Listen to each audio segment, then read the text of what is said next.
অন্তর্বর্তী সরকারের সাবেক উপদেষ্টা সৈয়দা রিজওয়ানা হাসান এবং সাবেক উপদেষ্টা ও বর্তমান পররাষ্ট্রমন্ত্রী খলিলুর রহমানের বিরুদ্ধে ইলেকশন ইঞ্জিনিয়ারিং এর অভিযোগ এনে বিক্ষোভ মিছিল করেছে জামায়াতে ইসলামী।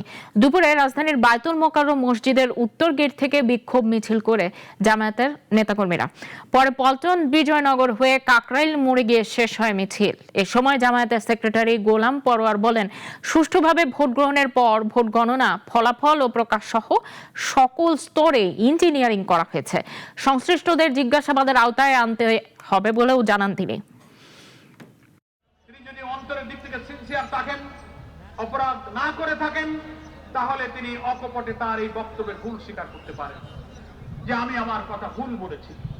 যতক্ষণ তা না বলবেন ততক্ষণ দেশবাসীর বিশ্বাস করার যৌক্তিক কারণ আছে যে আপনি জামাত ইসলামীকে বিরোধী দল থেকে সরকারি দলে আসার পথে আপনারাই বাধা দিয়েছেন।